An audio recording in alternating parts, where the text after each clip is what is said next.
Dito po sa mundo ng cryptocurrency ay laging usapan kung sino po ang susunod na magiging hari sa susunod na bull run. At ngayon, dahil sa tanong ng NBA legend na si Ginoong Scottie Pippen, naisip tuloy ng marami sa pagitan po ni XRP at Ethereum kung sino ang mangunguna sa taong 2025. Kaya sa kanyang tanong na who's changing the game between ETH and XRP in 2025. Mabilis po na nagkaroon ng usapan sa crypto community. Ang sagot dito ay maaari pong magbago ng landscape ng crypto trading. Kaya't alamin po natin ang mas malalim na detalye tungkol dito. Pero bago po tayo magpatuloy ay nais ko lamang po munang bigyang linaw ang aking disclaimer kung saan ang nilalaman po ng video na ito ay hindi po ito isang financial advice. For education and information purposes lamang po ang layunin nito. Ayan po, ang NBA legend na si Ginoong Scottie Pippen. Yan, nagtatanong kung sino kaya sa pagitan ni Ethereum at saka XRP ang magiging hari ng altcoins pagsapit po ng taong 2025 or next year.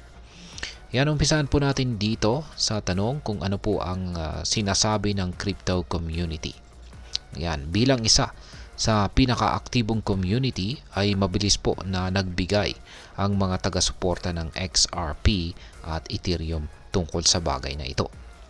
Ayan, ang unahin po natin sa pro XRP viewpoint. Ayan, or pananaw ng mga pro XRP dito.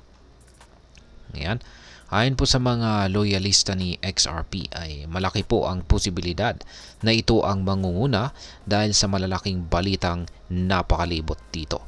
Gaya po ng mga ETF na inaprubahan ng SEC.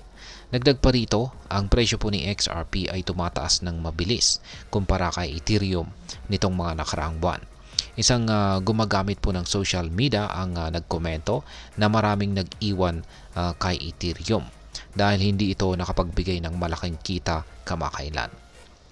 Ayan, dito naman po tayo sa pananaw ng mga pro-Ethereum. Ayan, or pro-Ethereum viewpoint. Samantala, ang mga sumusuporta naman kay Ethereum ay naniniwala pa rin sa potensyal nito, lalo na't ang blockchain nito ay ginagamit sa maraming decentralized applications. Ayon po sa isang trader, ang all-time high ni Ethereum ay magdudulot po ng isang makasaysayang altcoin season na siyang magpapalakas din ng buong crypto market.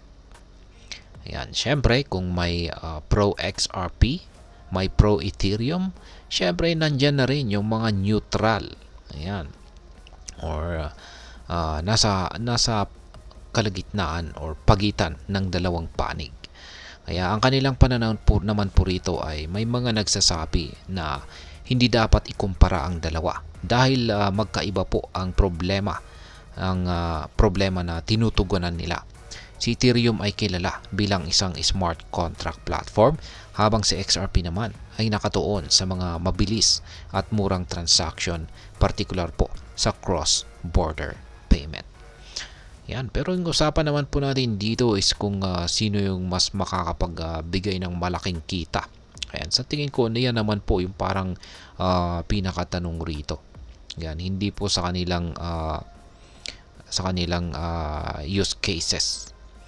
Ayan. Ngayon ay paano po nakikita ni XRP? Ayan, paano po nakikita na si XRP ay magkakaroon kung ano po yung kanyang magiging performance ngayong bull run.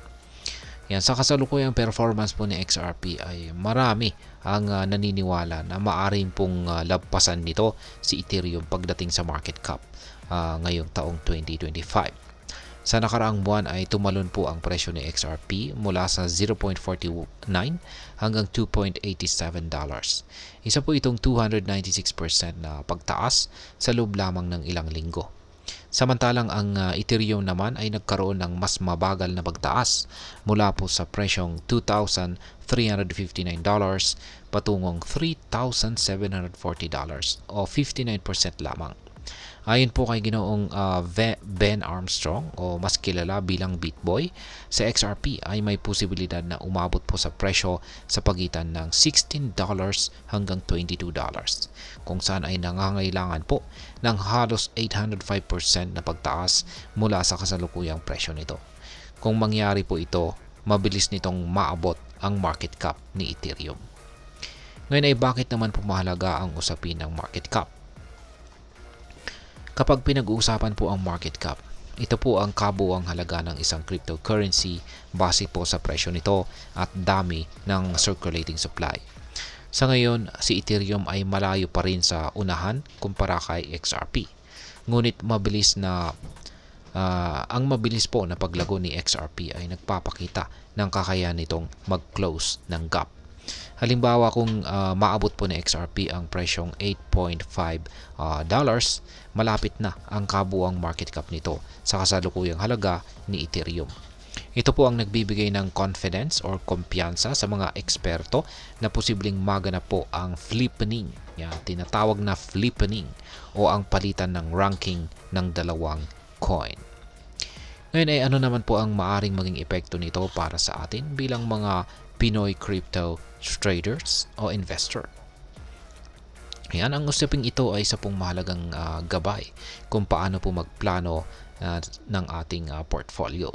Ang posibleng pag-angat po ni XRP ay maaring magdala ng malalaking kita, lalo na po sa mga early investors dito.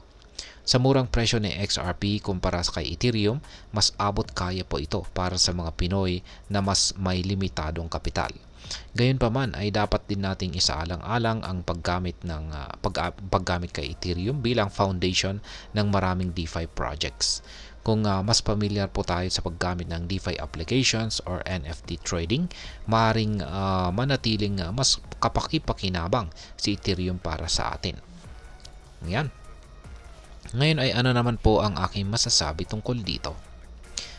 Parehong may malakas na kaso ang XRP at Ethereum para manguna sa taong 2025.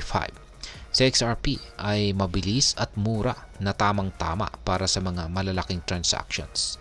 Ngunit si Ethereum naman ay nananatiling pundasyon ng decentralized finance o smart contracts.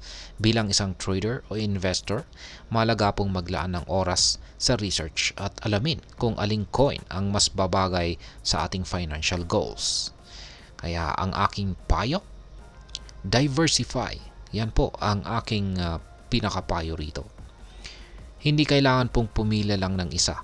Maglaan po tayo ng pondo kay XRP para sa high growth potential nito. Ngunit huwag din nating kalimutan si Ethereum bilang isang subok na platform. Rayan sa kabuuan, ang tanong po ni Ginoong Scottie Pippen ay hindi lamang po usapang pang-hype. Ito'y patunay kung gaano po kalaki ang papel ng cryptocurrency sa inaharap. XRP o Ethereum man ang manguna, siguradong magiging exciting po ang taong 2025 para sa crypto. Kaya't manatiling alerto, magplano ng maayos at samahan ang momentum ng crypto revolution. At ayan, hanggang dito na lamang po tayo sa video na ito mga ka-crypto. Sana po ay inyong nagustuhan ang aking paliwanag sa video na ito. Kung inyo po itong nagustuhan, pag-i-click lamang po ang like button nito. Marami pong salamat sa panunood. Ingat po tayo lagi at God bless po sa ating lahat.